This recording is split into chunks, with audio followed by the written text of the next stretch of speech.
Welcome to the Old God of Summit. I'm Don Young. I'm a relatively new member. I just joined in February. I'm going to introduce myself because I'm speaking today. I have a Bachelor of Science in Chem Engineering from Lehigh and a Master's from the University of California at Berkeley. Since I'm going to talk on fitness, how does a chem engineering background relate to that? Well, nothing really. It's just that it's a strong interest of mine. I was a three-sport athlete, football, basketball, baseball in high school, which were the only sports we had at the small town in Pennsylvania I grew up. And then when I went to Lehigh, I wanted to continue in sports, and I was a little too small for football, so a fellow named Herbie Ellers from Cranford, of all places, talked me into coming out for the track team. I ended up running the mile and 2 mile for the rest of the spring semesters that I was at Lehigh, and then cross country in the fall. And also Herb organized a mile relay team, which we ran in the winter, training on the roads outside. We did not have an indoor training facility at that time, although they do now. And we actually got to run in the Milrose games in Madison Square Garden, which was quite an honor for us at the time. For the last 60 years, I continued to compete in some other sports, skiing and ski racing and tennis, and some competitive tennis. So I've carefully followed the literature on health and fitness. And basically what I'm going to talk about is my own personal taste on what it takes to stay fit for your health.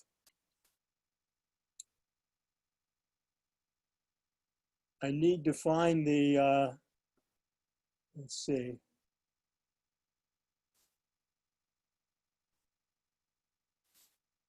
Okay, I wanted to do the share screen. Okay, there. Now, I think we're sharing the screen. Is that right, Mark? Yes. Good. Okay, great. So each of you may have your own take on how to stay fit, and that's great. I hope you do. But also, I hope that what I will say will reinforce some of your own ideas and give you some new ideas to add to your own. I think it's best if you hold your questions to the end. We got a little bit of a late start, so I'll do my best to move right through this so we don't run too late. Somebody trying to talk? Okay. The first slide is as shown.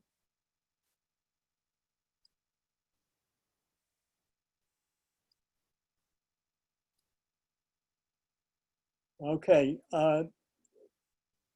The talk is going to center around three major themes: exercise, diet, and mental. And I'm going to refer to a number of book references, which are all available on Amazon.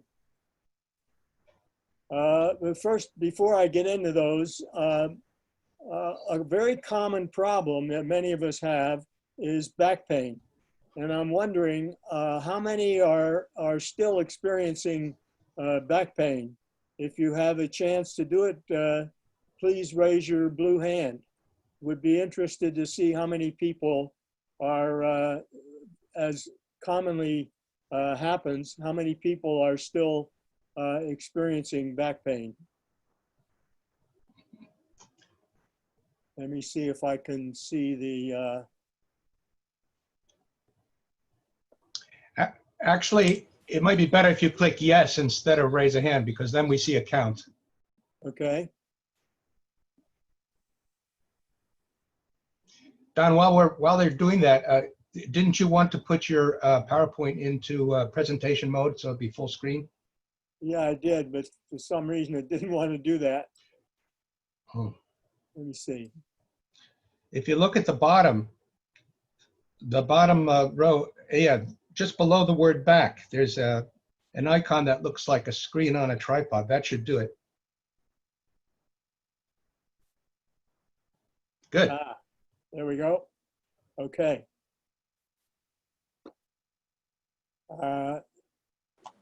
So far, we have 25 yes votes that say back pain. Okay. All right. So let me just move this over. Get it out of the way. All right. The reason I bring this up is that back pain was a rather debilitating thing for me at times in my 20s, my 30s, and my 40s.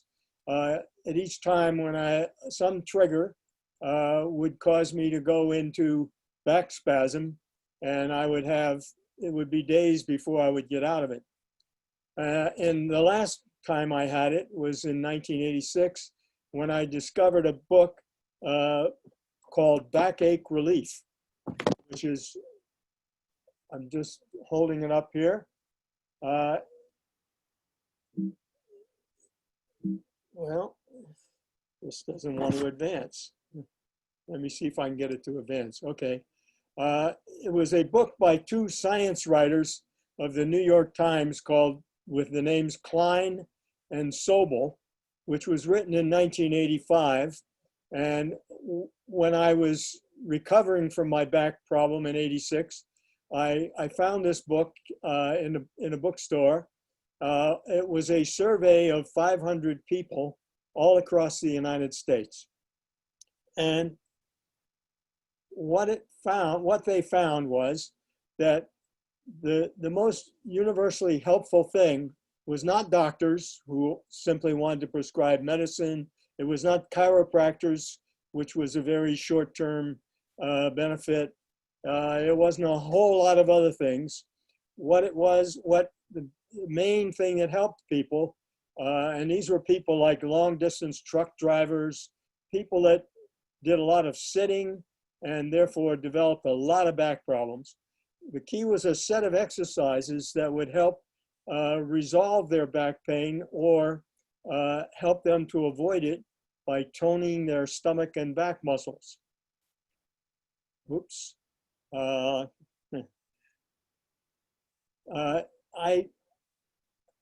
Since you could get this book, if you went on Amazon, you could get a copy of it. But if you want, I'll make it easier for you. If you email me, and I'll show you my email at the end, it's also in the roster. I'll send you a file that I made of the exercises and all the explanation that go with the exercises. Okay, let's go to exercise. There are three key types of exercise that I want to talk about: resistance exercise, aerobic exercise, and balance. The resistance exercises are those that are needed to build and maintain muscle. As some of you know, we men can lose up to 30% of our muscle mass between 50 and 70 years. And I didn't even get up into the age that I am, which is 80. And the way we can maintain our muscle mass is by a variety of things. Many people use machines in health clubs and gymnasiums. There are other devices like elastic bands, here are a couple of types of elastic bands. There are also these thin elastic bands that they have at the physical therapy places. But what I prefer are hand weights, just ordinary hand weights like this. And you can do a whole lot of different exercises with hand weights. And I've made a copy of, at Paul's suggestion, I've included it in the talk, which will be in the next slide, of a variety of hand weight exercises that you can do. And the way I do them is 2 to 3 sets of each at 70 to 80% of the maximum weight that I can handle at any given time, which you'll have to determine by trial and error. The weights that I purchased at one of the fitness stores on Route 22 about 25 years ago, the ones that work for me are 5 pounds, 8, 10, 15, and 20 pounds. The 20-pound one I only use for forearm curls, by the way. Be careful not to start out with too heavy a weight. And then the elastic bands that I mentioned, rods like I showed, they come in various strengths. Here are the weight exercises that I copied from a UC Berkeley wellness letter way back in May 2004. The ones I particularly do are these ones on the left side, and I do some of these. These ones on the right, actually, except for this first one, dumbbell squat, the others don't actually require weights. Heel raises, step-ups, push-ups, or a modified push-up. Okay, now let's go to aerobic exercises. There are 2 major approaches to aerobic exercises. The first is, and classic approach, is the one that really called attention to aerobic exercise way back in 1968 when Dr. Kenneth Cooper published his book entitled Aerobics. Dr. Cooper was a major in the Air Force Medical Corps, and he ran a fitness program for Air Force officers down at one of the posts down in Texas. And he did major research in the late 50s and early 60s, which informed the book. And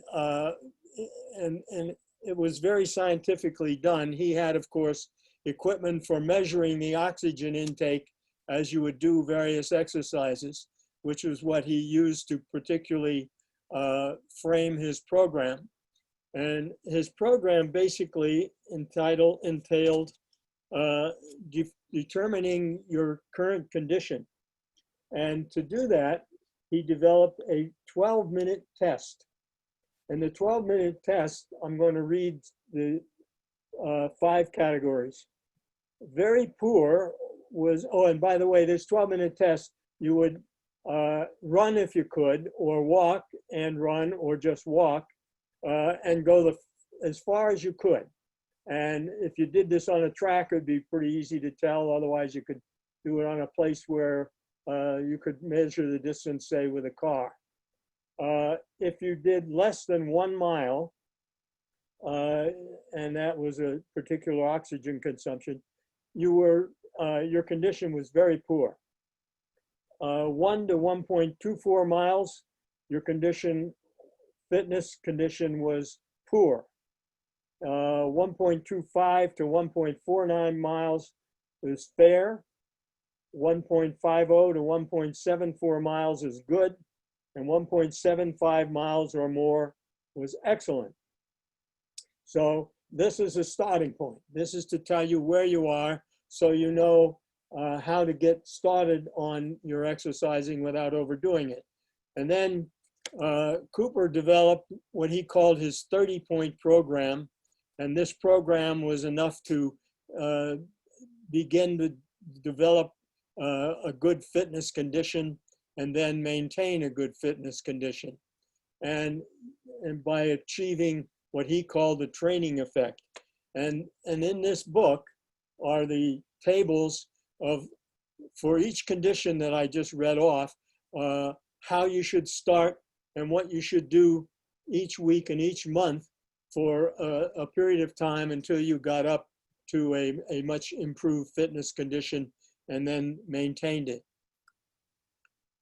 Now there's a newer approach, which is one that I use in combination with what Cooper did, and that is to use a heart rate monitor.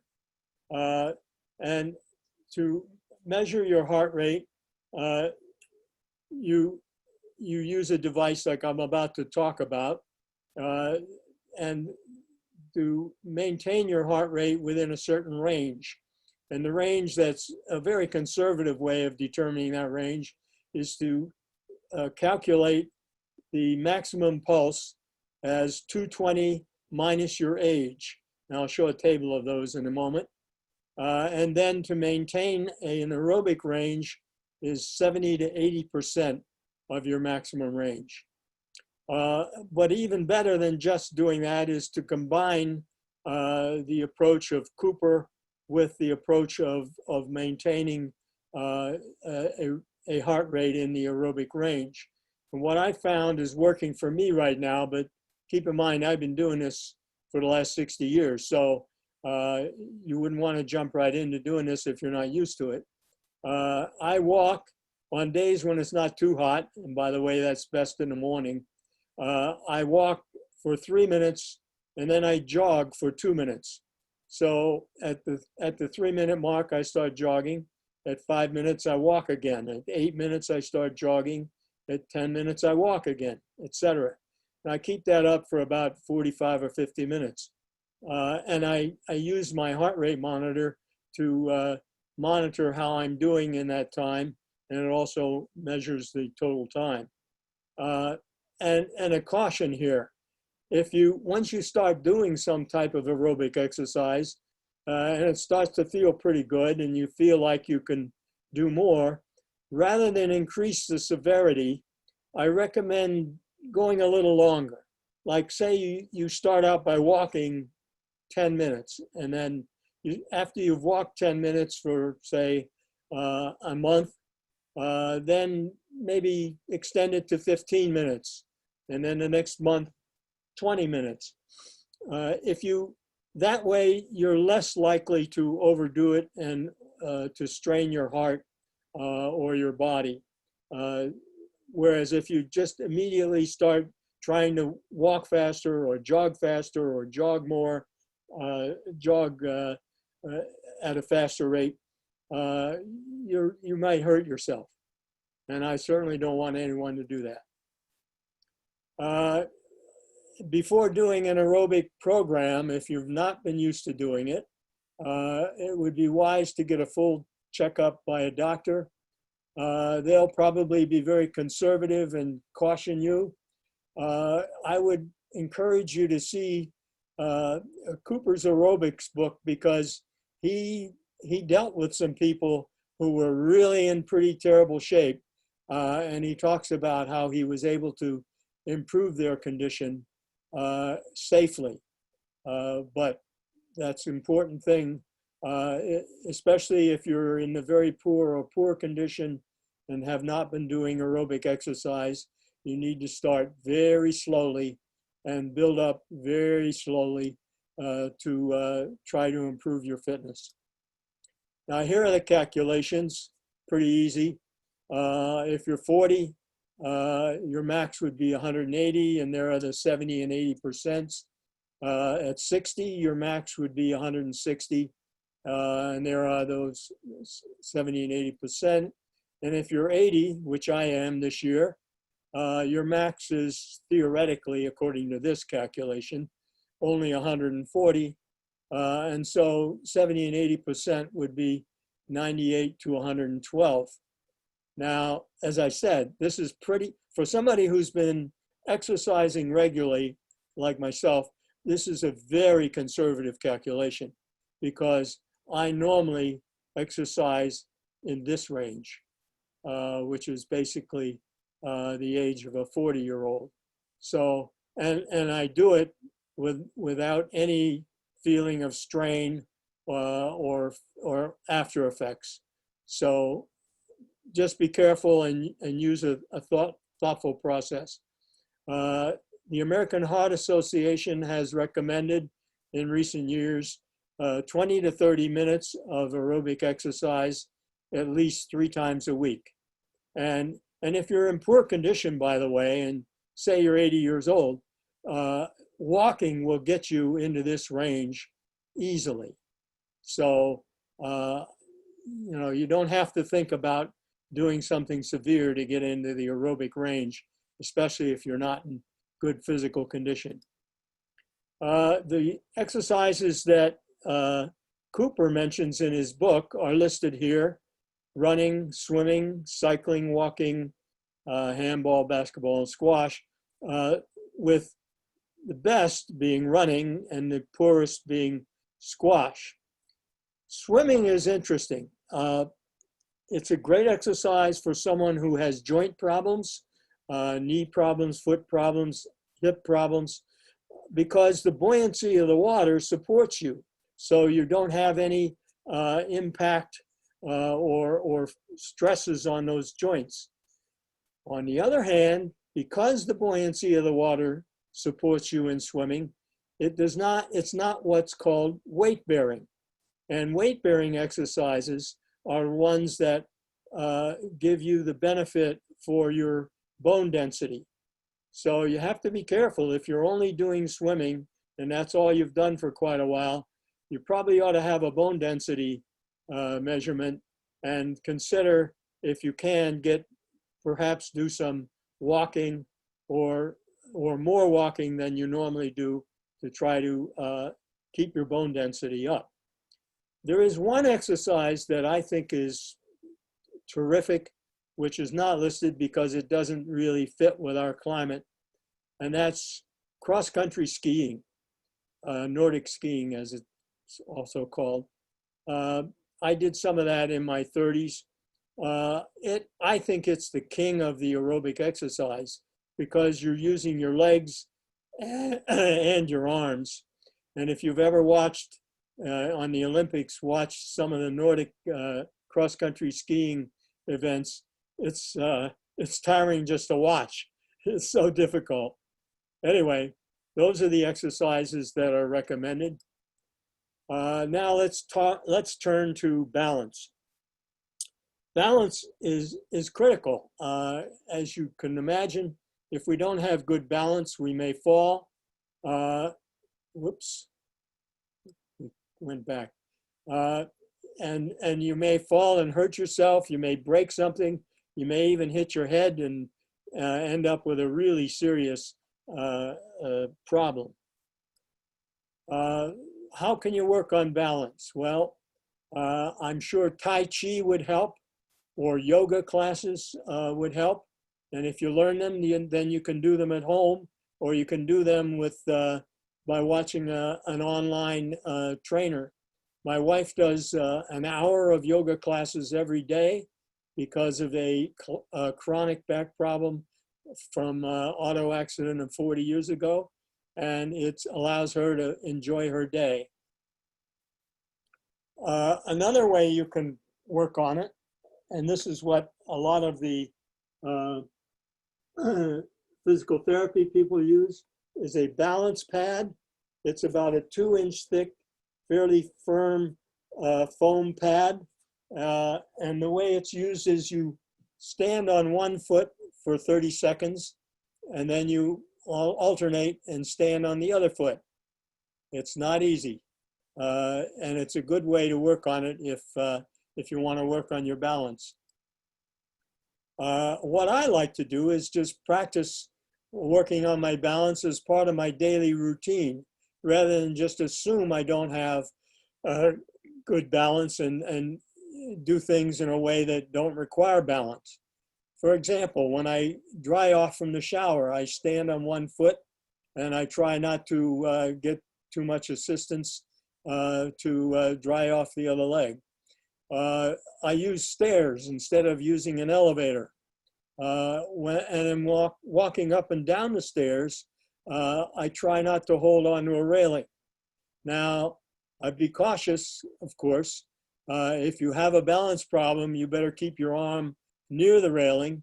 And the other thing, as Paul pointed out, if you're carrying a package or anything up and down stairs, be very careful, because that's when a lot of people fall, and it can result in disastrous breaking a hip, which is the beginning of the end for most of us if we break a hip and then can't do things.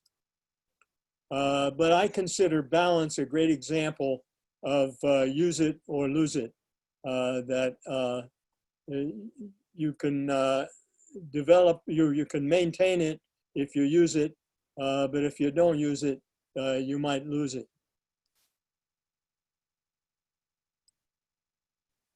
Okay, let's talk about eating. Why talk about eating? Well, frankly, eating is so important to maintaining your weight and your physical condition. And the engineer in me had to bring in this overall energy balance, which is that calories in minus calories out equals accumulation. And in this case, that's fat. Why do I talk about this? Well, most of us eat too much for our American lifestyle. Weight Watchers is a very successful place to go, by the way, if you have a real problem with weight.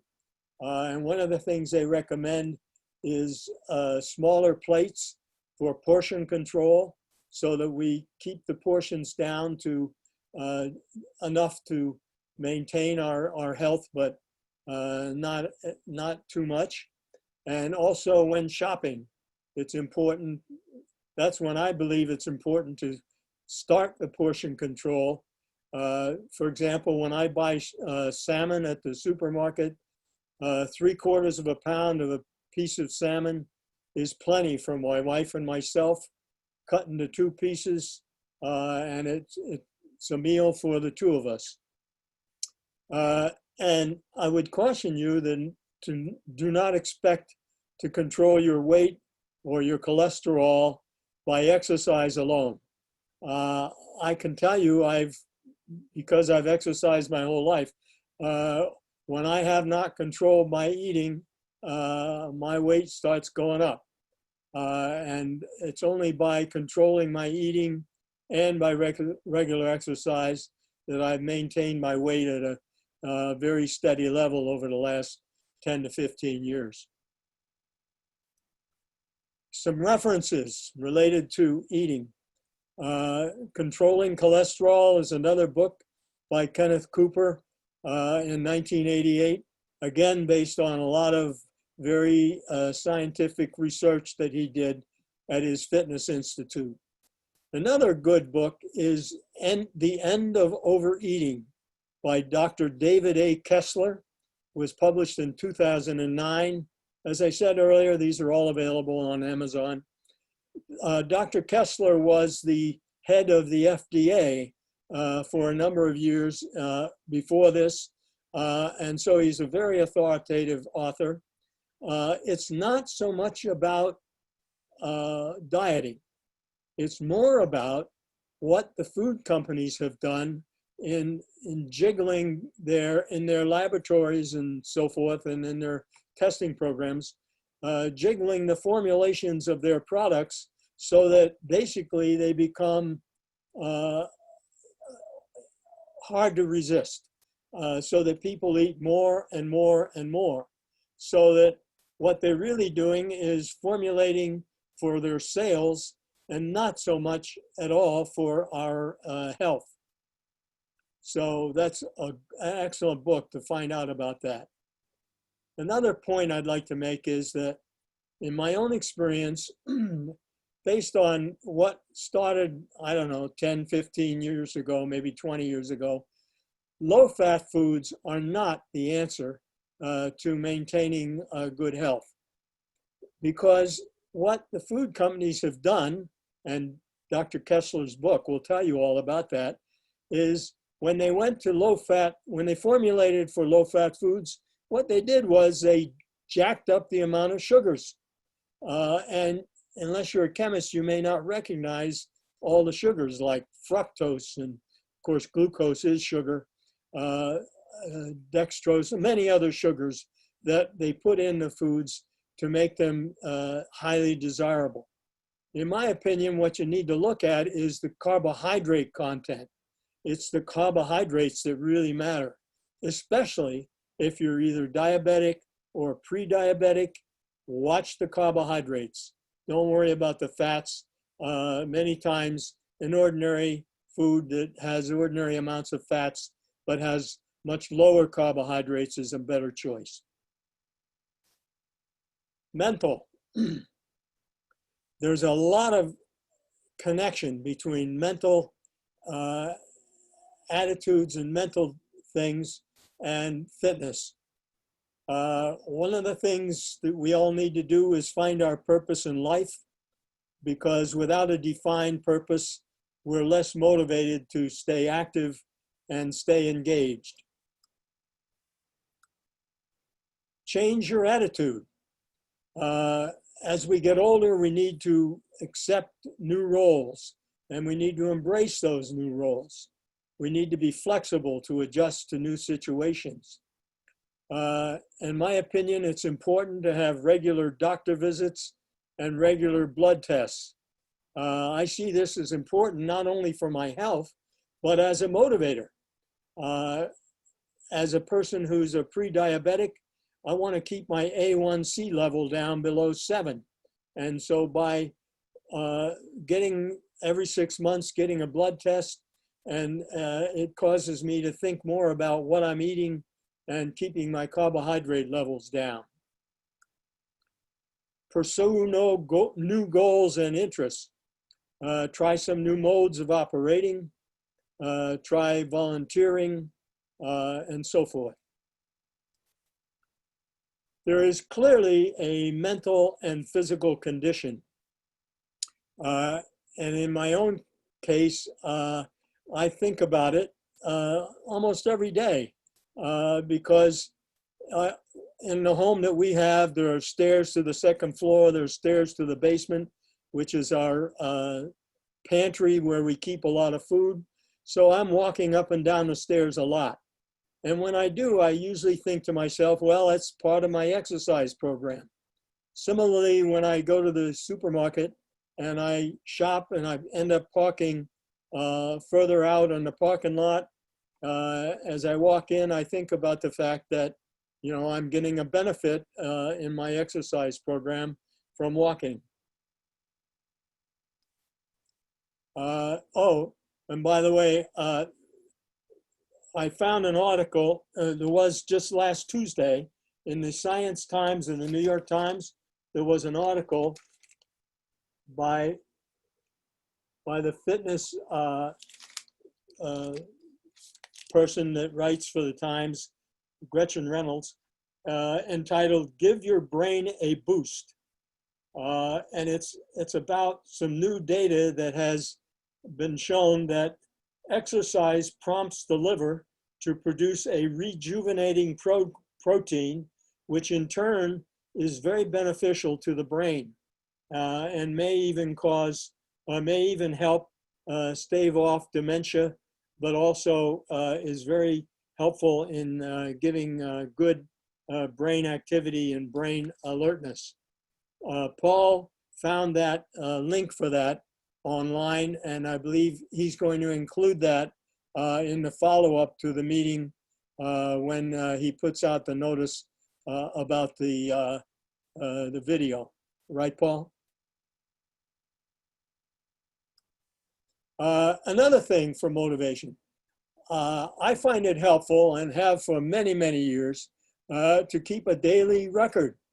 And this is the copy of my record for this July. I copied it as of up to Sunday, I think it is, or Saturday. Paul suggested I show it. I used, originally it was just for my weight data, but I decided a long time ago that I would jot down what my exercise had been for the various days. And here you can see what I've done.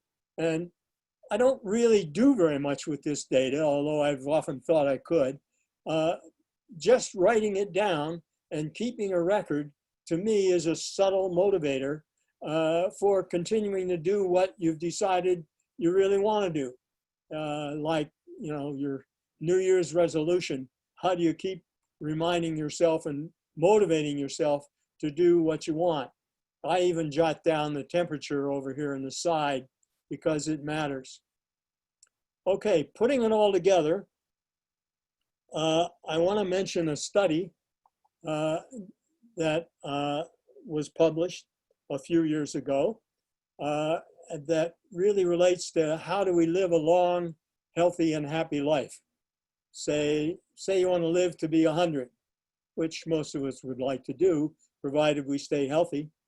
There is a book called the Okinawa Program.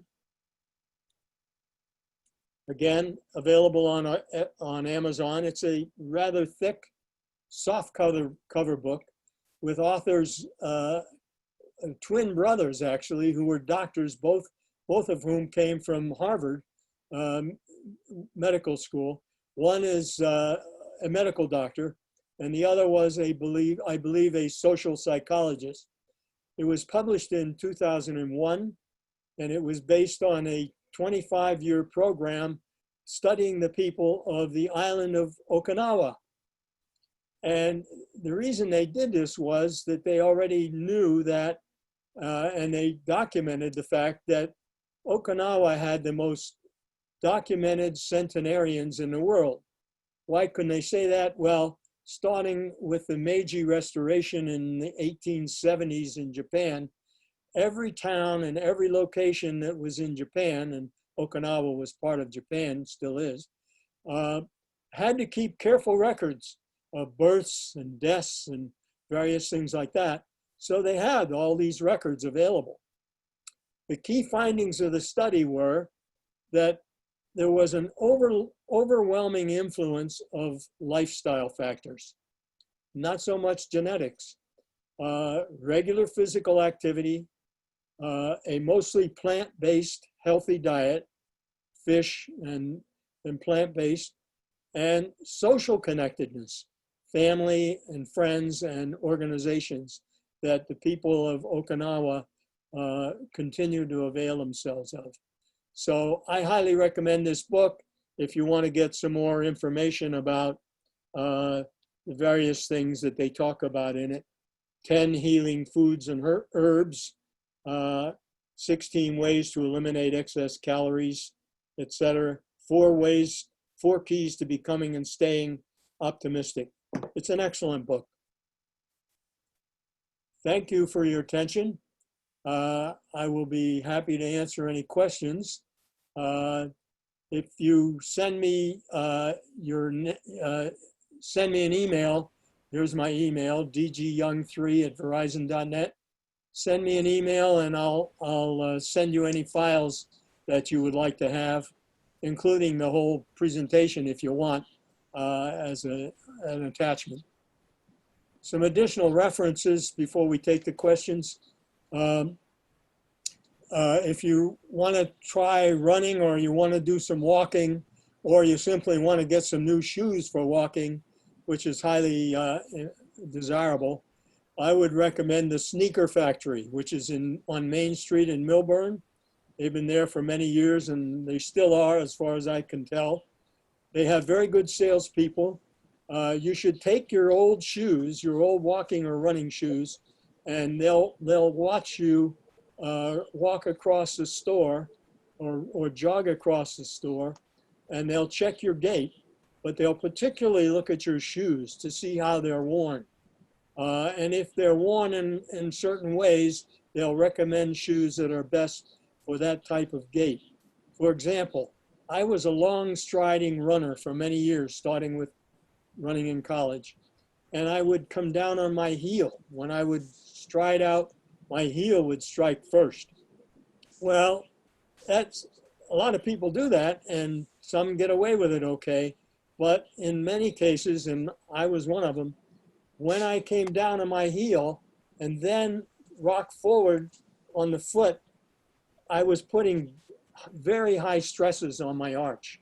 And as a result, a number of times over the years, I developed plantar fasciitis. The plantar fascia is that tendon underneath the sole of the foot, and it develops little tiny tears if you overstress it. And when you get up from sitting or you get up from lying down and you put your foot down on the floor, if you feel pain in the arch of your foot, that's plantar fasciitis. and it's pretty debilitating and probably cause you to have to stop running or doing what you're doing for a while to heal. I can tell you more about how to get over that. If you're bicycling, I recommend Bike Nash Bar at nashbar.com online for good quality at reasonable prices, and you'll get it delivered to your home, which is great for now while we're in the coronavirus lockdown. And if you need a physical therapist for whatever reason, if you start exercising and you start getting some pains, I recommend a physical therapist named Karen Sacchiaferro. Her maiden name was Karen Jacobs. My wife and I were at her wedding. We've both gone to her over the years. She's now at Atlantic Health, which is on, I think it's Union Avenue.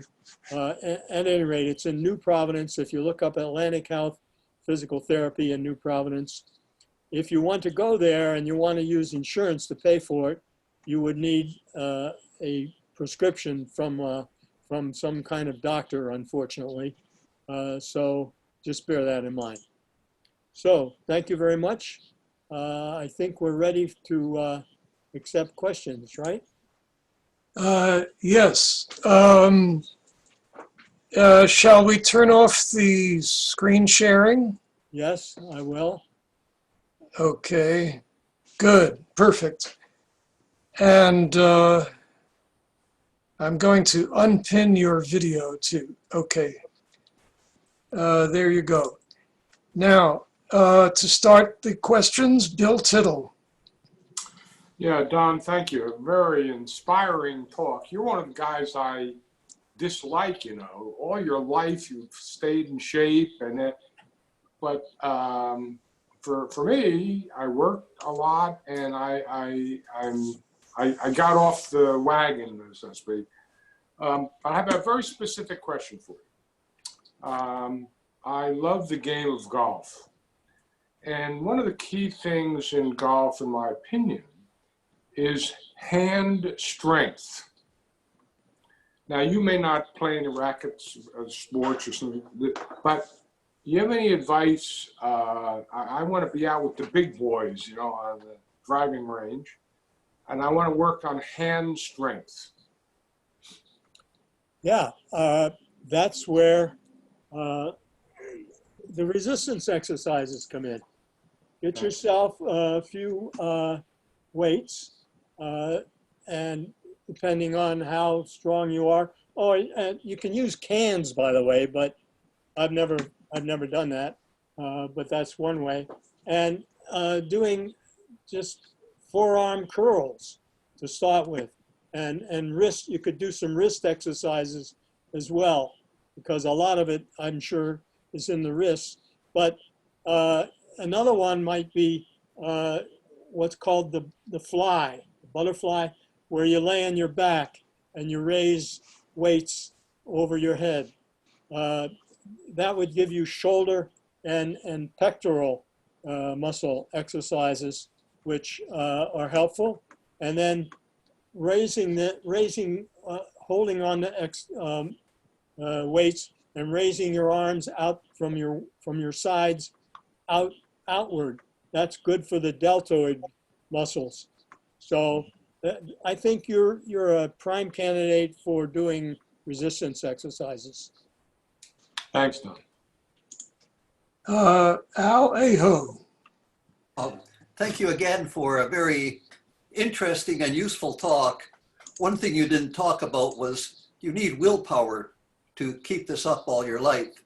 But on that front, back in the 60s, I discovered a very nice program called the Royal Canadian Air Force 5BX program. It was created for Air Force officers. And what I liked about it is that it's a 10-minute exercise program that you can do anywhere. It doesn't require any special equipment. And you can do it in your hotel room or in a gym or whatever you want to choose. Have you encountered this program? And do you still recommend that I continue doing it into my old age? Yeah, I heard of it a number of years ago. I think like 20, 25 years ago, I heard about it. And I think it's an excellent program. I think it's mostly calisthenics, right? It exercises every major muscle group of your body. They have, as you pointed out in some of your programs, how many reps you should do. They have a push-up guide, and I don't run the mile under 10 minutes anymore. Not that I ever could, but it also has this aerobic component to it. Oh, well, that's good. I didn't know they had an aerobic content. I say it's excellent, Al. My opinion is if it's been working for you and you feel motivated to do it, stick with it. You know, don't change anything. I know it's a good program, and I would recommend continuing to stay with it. Thank you. And as I said, all it requires is willpower. That's right. Herb Waddell, you're next. Hey, thanks for a good talk, Don. Good to see you. When you get old, you will discover that you're more susceptible to pain and mental disability caused by drugs and mechanical things. Perhaps you can comment on them from your young age, but I specifically point out that there are drugs that give you extreme joint pain, and they're pretty well recognized and can be avoided. But there are a lot of drugs that have subtle effects and don't affect everyone, and you have to cope with it. Also mechanical. When you get old, you get a pot usually if you don't exercise regularly, and a tight belt may be giving you a backache. And I don't know if it helps, but I wear suspenders. I feel a lot looser and better. So you have to adapt. But when I was your age, a youngster of 80, I discovered a distressing physical problem I had developed. And all my golfing buddies were familiar with it. And it involved loss of muscle in the abdomen, which allowed, when you strain yourself, your guts would kind of bulge out, and the old ladies called it their loaf of bread. Well, I'd never heard of it, and it embarrassed and concerned me. So I started doing sit-ups and push-ups. I know you can't rebuild much muscle, but I was willing to try. Well, it's pretty much gone now. And but as a fallout, of course, I did regular exercises and I'm in great shape. I don't feel any pains. And well, my doctors disagree on, but I think I'm in good shape. And did you have experience with another thing I discovered when I was a youngster, like 50 or so, driving a lot? I had back pains. Well, they say you're sitting in the car all the time. Yeah, but I moved my wallet from my right hip pocket to my left hip pocket and the pain went away. It was the combination of using my right leg and putting special pressure on my right butt. So there are lots of weird things that you can correct. And of course, one nice way to correct most of them is with exercise.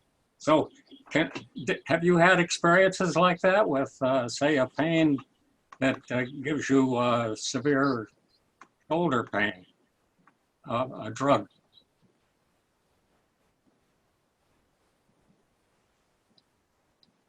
Your comments are well taken, that by doing certain kinds of exercises, you can overcome that kind of thing, or just by recognizing that a particular way you're doing something, you can overcome it by changing the way you're doing it. I've had my share of illnesses, but I've been able to work through them. I actually had polio when I was only 12 years old, but I was lucky it was only a throat paralysis. And then I had hepatitis when I was 21. I had BPH for 20 years, and I had prostate cancer when I was 71. By not letting these things bother me or stop me, I was able to resume an active exercise program and try to stay healthy. And it's my theory, and I'm pretty sure it can be borne out, that by doing regular exercises, I'm staving off a lot of problems that people develop. I don't have any knee problems. I don't have any foot problems anymore. And my hip, every time I've gone for 2 bone densities just because my endocrinologist recommended it. And my bone densities are excellent. So I think the exercise that I continue to do is keeping me in pretty good shape. I'm certain you're right. Regular exercise, great for everything. Thank you, Herb. Walt Meissner? Yes, can everybody hear me? Yes. Okay. Thank you for doing a really great talk. You know, in some way you're preaching to the choir here. My wife and I are on no meds. Our blood pressure is good. Our blood sugar is good. Our A1C is good. My wife's cholesterol is good. Mine, the only problem I have is the LDL bounces up and down a bit. I'm statin intolerant, so I have to find other ways to do that. And, you know, I've been a walker since day one. In high school, a friend of mine moved out of town and I walked 30 miles to his house one day. You know? But, you know, I'm constantly taking the stairs and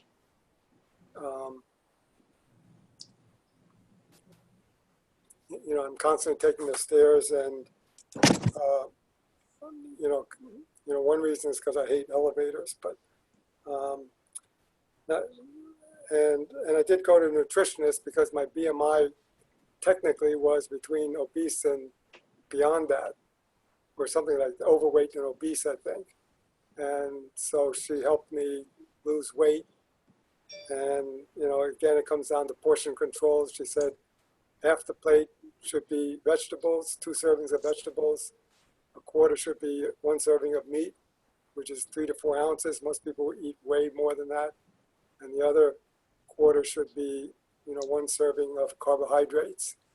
And I've gone a lot to basically just preparing my own food. I hardly eat out at all.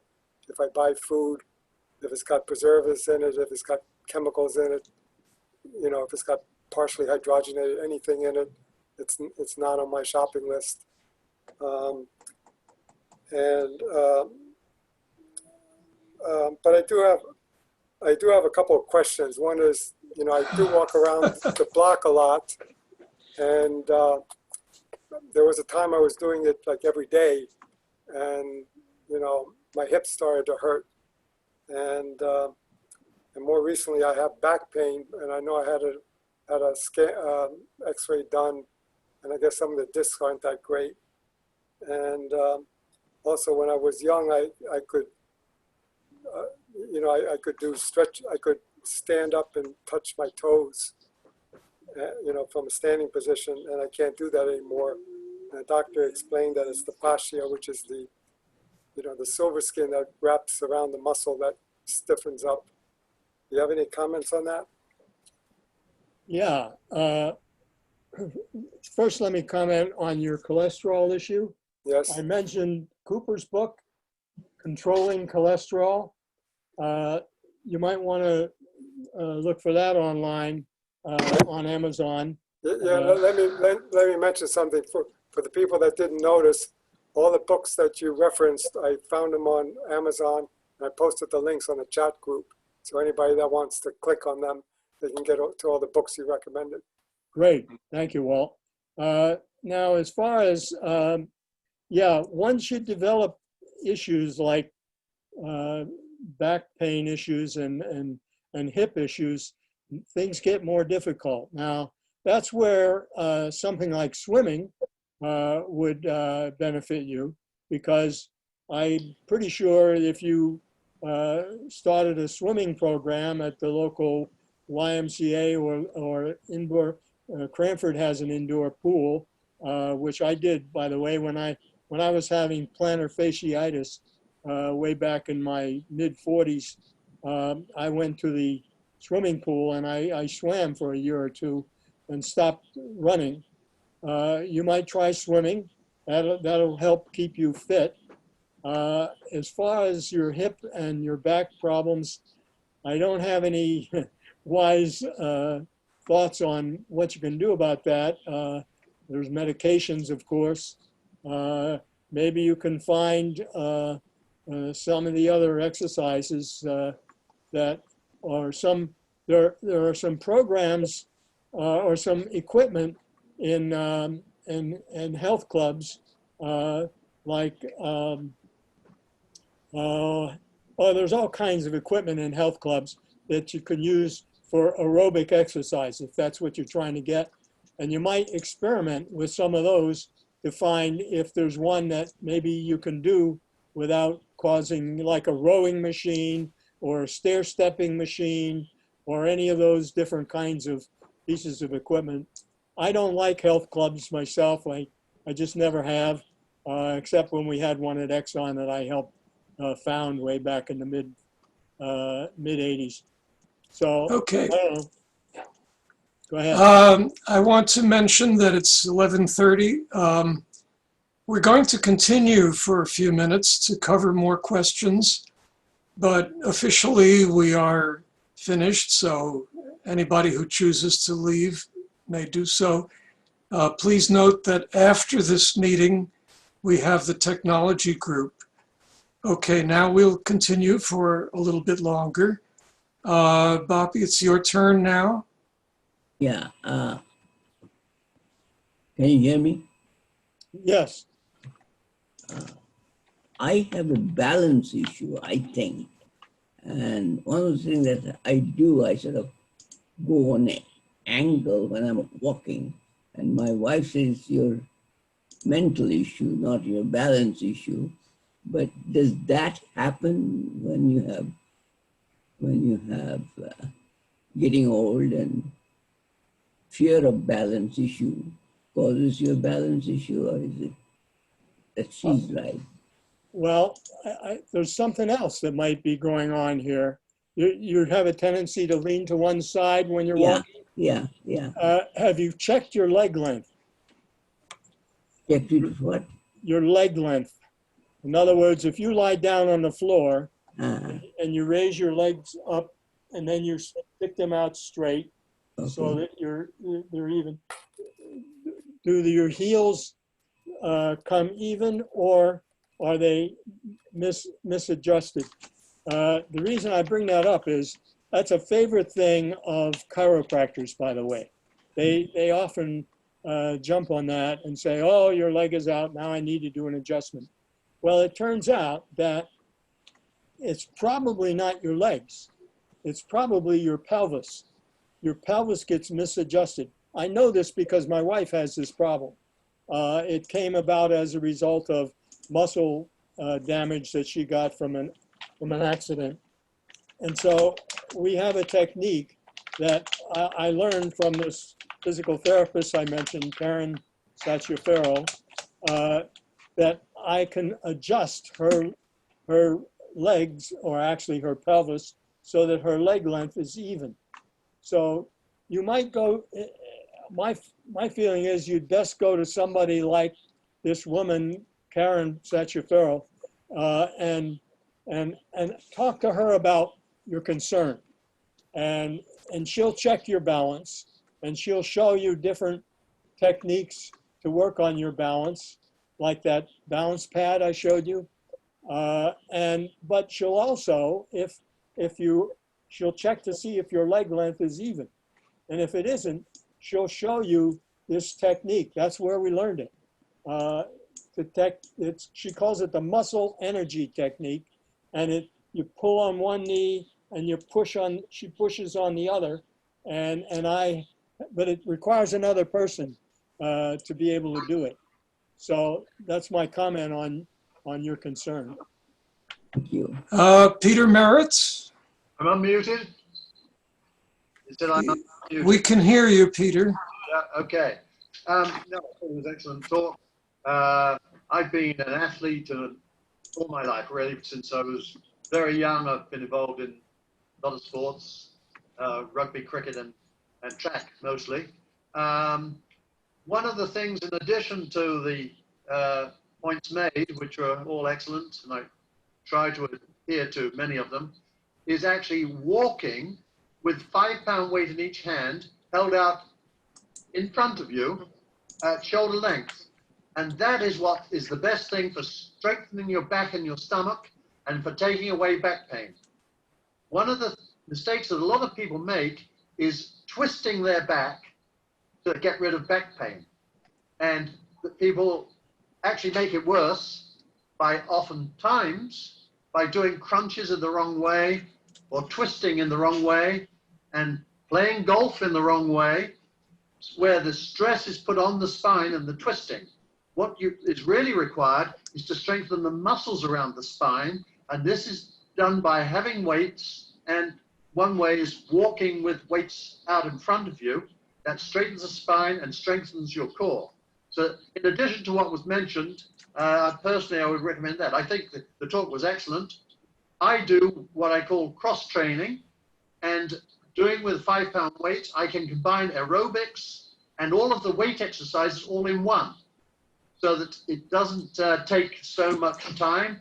I think a lot of people are not used to exercising, get bored or something else, or just wouldn't keep up with this regime that Don talked about. But if you do cross training, knee raises and various kinds of light aerobics with light weights, and continually do that, it's a very good way for having your total body in shape, including things like toe raises to overcome any arch problems in your feet, and also building up the muscles in your biceps, triceps, and in your shoulders. Okay, thank you. Excellent, Peter. Very, very good comments. Yeah, that interesting. I wasn't aware of that technique of holding a weight out in front of you.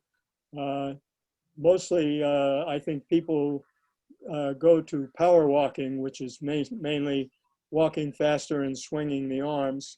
I've done that sometimes. But yeah, your comments are all very well taken, and congratulations. Sounds like you're doing a great job. Is Mike Schneider present? He's next. Yes, I'm present. I want to share an experience that I had. As I told you before, I'm 77 and I play 3 times a week soccer. And I'm talking serious soccer.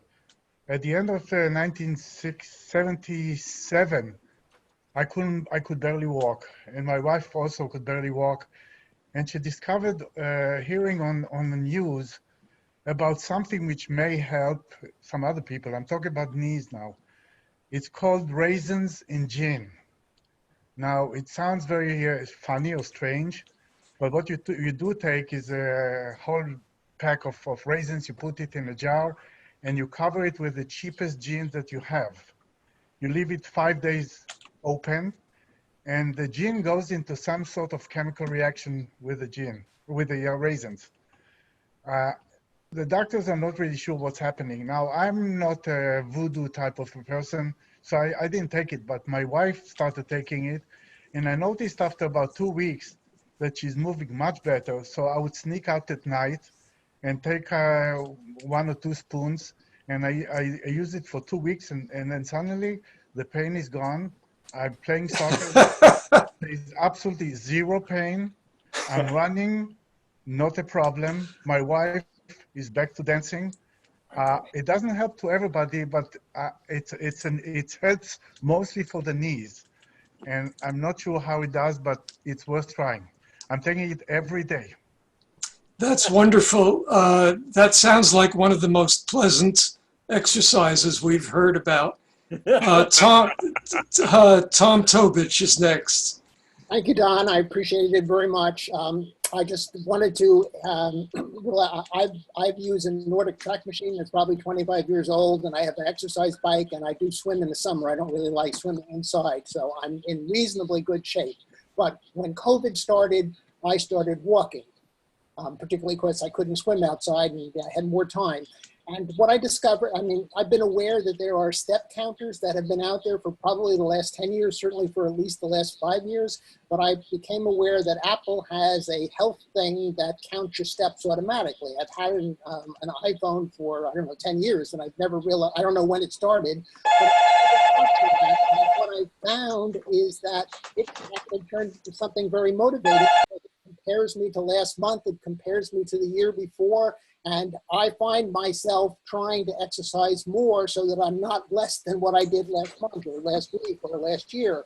I'm wondering if you have any insight. I mean, you know, I was exercising, but I'm doing more because of this app telling me that I'm behind where I was last month or last year.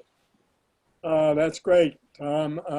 I've heard of these, of course, I've heard of these programs that, or Fitbits and things that monitor your steps. I've actually, I thought of using one time, but I never did. I find that using the belt that I forgot to show, by the way, the polar belt, which is a polar, which is what I use.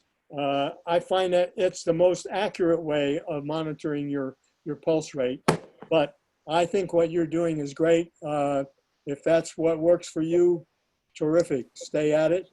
I'm all in favor of it, and some others may find that. Because I've done these other things for so many years, I never really felt a need to get into the step counting, but I think it's an excellent way to motivate yourself. Thad Gabara, you're next. Okay, Don, it was a great talk. And let me say, you live up to your name. You're young. And on the topic of young, I think Herb deserves to give a talk sometime and tell us the secret on how he looks 60, but is aged 90. We'll have to get that out of Herb. And let's go to Al's comment, that lack of will. I think that's really the kicker. You lose that willpower, you come into two of the deadly sins, which is sloth and gluttony. And these are deadly sins because people naturally revert to those two things. And to overcome those two is extremely difficult. How do you overcome those two sins so easily? Well, in my case, I realized back when I was an undergraduate that participating in sports basically year-round was good for me because it gave me discipline. I had to discipline my time, and it also made me mentally sharp. And for me to get through engineering school and maintain my scholarship, I needed all of the above, believe me, because it wasn't easy. But I think it helps. You basically, in my opinion, I've always thought you have to get your motivation wherever you can get it. For example, my wife, she's, I think some spouses are not necessarily encouraging because you're taking your time to do something else. But my wife has always been very good about it. When I tell her I'm going to go out bicycling, and when I do it, I'm going for about an hour, or when I'm going to go out walking and jogging, she's always very supportive of that. So I don't know. All I can say is you have to find your motivations wherever you can, and whether it's by keeping a record like I do, a written record of what you've done, or using a step counter, like I think it was Tom mentioned. You know, some of these other ideas that other people have brought up, I think are also excellent. I don't know what else to say. Roger Burns, go ahead. Yes, just a point of clarification. The Atlantic Health Therapy building is on Central Avenue in New Providence, not Union Avenue. My wife goes there. It's directly across the street from the Racket Club, and I think the Murray Hill Motor Inn is on that corner. As for willpower, my doctor had been telling me for a year or two that I had to get the sugar down, and I went to him in January, and the reading was like 7.9, and he said, well, are you ready for medication? And I said, well, what's the alternative? He said, well, we have a nutritionist. Well, I met with her, and she had me keep a logbook of just as he says. And a month later, I met with her again. She said, just keep it up. I was supposed to see the doctor after 3 months, but the COVID thing hit, and I kept delaying it. And I went to see him about 2 weeks ago, and I had brought it down from 7.9 to under 6.5 by nutrition and exercise, just what you've been saying. And I think that when you ask about willpower, I think when the doctor said medication, I said, boy, you got my attention. And he said, well, it's nice to hear that I have at least one patient that listened to me. So I don't see him now for 6 more months. So thanks for it. Very good, Roger. That's terrific. Yeah, because I'm pre-diabetic, I had grandparents on either side of the family who were seriously diabetic. I've been going to an endocrinologist for quite a few years since I started to see my blood glucose go up. I also take a medication which is called Janumet. It's something from Merck. It's got some metformin in it. Some people can't tolerate metformin. It's a very old medication for diabetes. And it's also got another active ingredient that's proprietary to Merck. And that helps me keep my blood glucose down, which I measure, by the way. Most people measure theirs in the morning, fasting. I measure mine an hour and a half to 2 hours after I eat my evening meal. My evening meal is not a big meal, but it's probably the biggest and the most caloric or carbohydrate intensive meal of the day. So I also measure my blood glucose basically every day. Herb Waddell. Just to comment on the Fitbit, I got one for Father's Day and I've been playing around with it. It's a nice toy. But yesterday I had a stress test on a treadmill and I forgot to check my mileage or steps before I started. But after it was over, I said, what blood pressure, what pulse rate did I top out at? And they said, well, we got you up to 109 and that's all we needed. So we didn't try for more. So I checked my Fitbit and it never went above 96. And I know I was at 109 for at least 60 seconds because I was told, hang in there, we're gonna go another 30 seconds. So, and it was interesting. As you guys know full well, after it was over, I had a long distance runner's high. I really felt euphoric. Very good, Herb. Well, Fitbit is a toy, but I don't think it picks up steps very accurately. yeah, from what I know, Herb, that's why I use the Polar. It's called a T31 coated belt. It's by the Polar company, which is a Finnish company.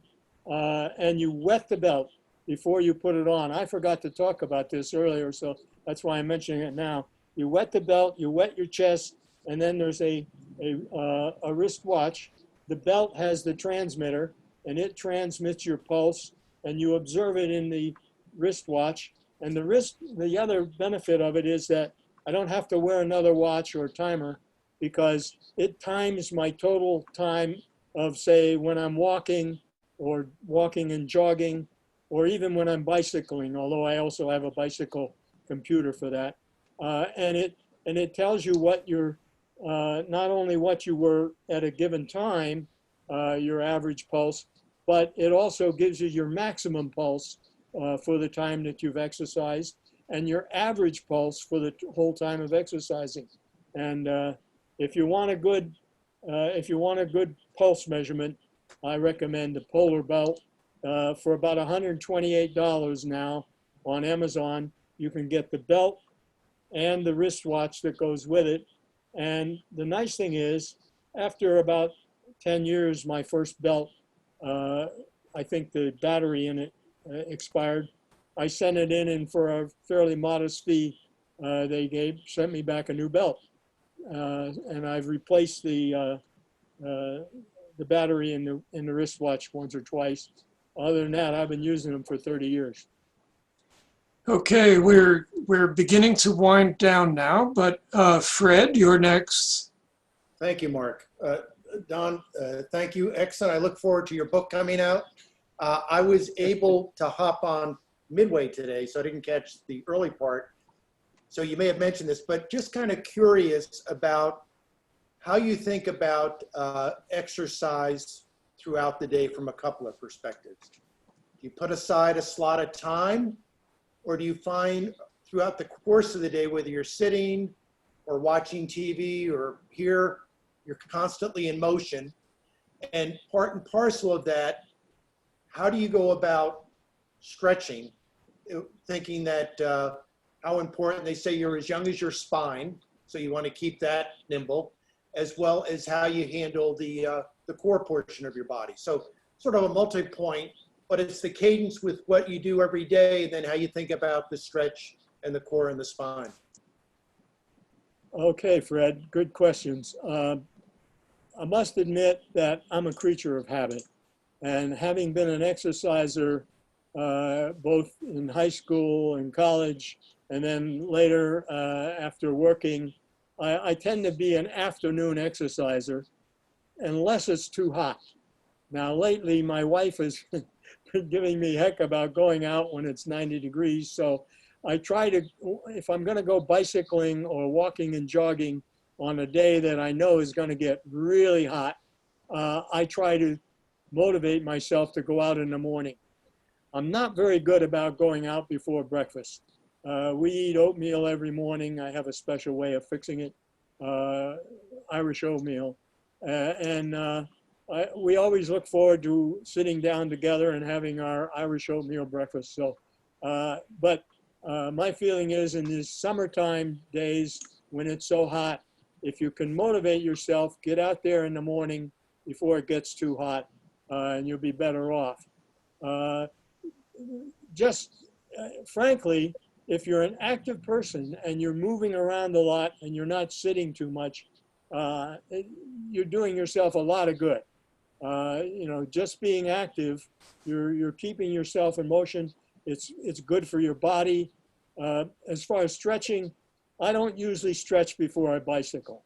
I start out at a modest pace, but before I walk and jog, I do stretch, mainly because I have a tendency for one of my groin muscles from, I don't know how I did it, but I must have overstrained it. So I stretch my hip and my groin and probably my back a little bit.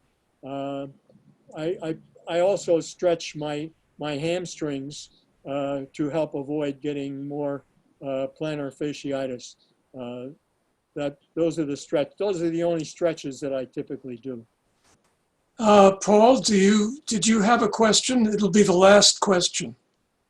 No, he covered my point already. Thanks. Okay. I think we're coming to the end. Bill Tittle, do you wish to say anything? Just goodbye. And thank you very much to Donald Young. Hey, just a second, guys. Wait a second. The old guard salute. Let's do an unmute all. Can we do that? Mark, can you do an unmute all? Yeah, I'm trying to. Okay. Why wasn't Bill Tittle in charge of the meeting today instead of Mark? Did you do it? Okay, guys, unmute yourselves if you can, and let's give an old guard salute. You didn't mute. You didn't unmute because I hear everybody. Thank you. Thank you very much. Everybody.